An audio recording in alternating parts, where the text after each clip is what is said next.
Now you're asking them, the person who earns money and pays payee, and then he deposits his money on account. Then he tries, at least some of them try to pick some money. You pick a taxi.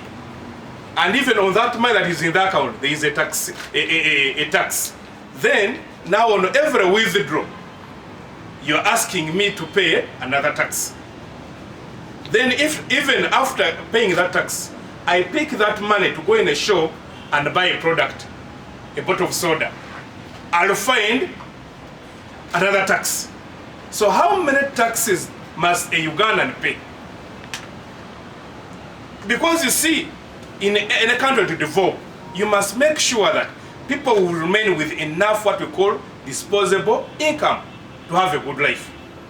But now what Ugandans are working for are taxes. So now what is happening now? People are thinking about withdrawing their money from the banks.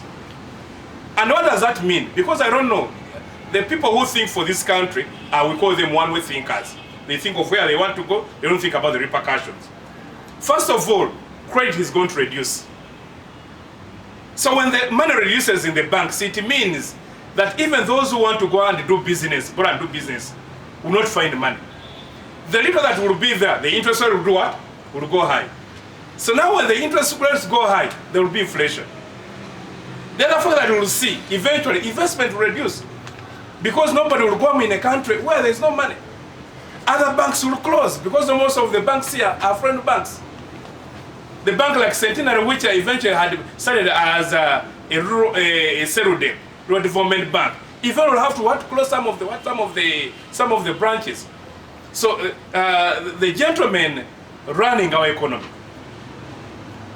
because they've drained us, they've actually, because now the problem of this country is the high administrative costs. Because currently when you run through the numbers, you'll find that Uganda has 2,775,482 elective positions.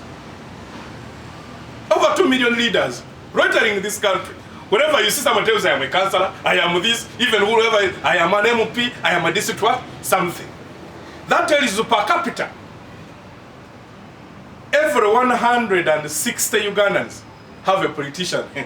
A politician, chief, sometimes you go at a burial and you find a long list of politicians wanting to do what? To address you.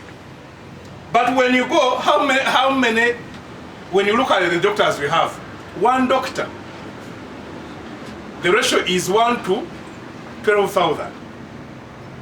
But the ratio of politicians is 1 to 160. You guys have reports of UPE. One teacher managing a class of 200.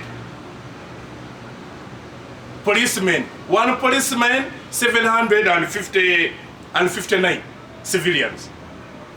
Those do some work. But these who actually get what we call sitting allowance, not even talking allowance. You don't need to talk, but just sit. Are here running here. So a lot of money is injected in this kind of people. Like when you see Kampala alone, it has over 500 councillors. You go to around Nakawa, you find there's a parish, is it called Mutungu, where now every zone became an electoral area for a council. And what do they do? So all of those drain the money. And we understand that even before election, before the swearing in, government is planning to create more what? More constituencies. But when you compare with yourself, Uganda that has a MPs 526 with a population of 45 million. India with a billion population has 543. US with 331 million has MPs 535. Almost the same. So we are actually overrepresented.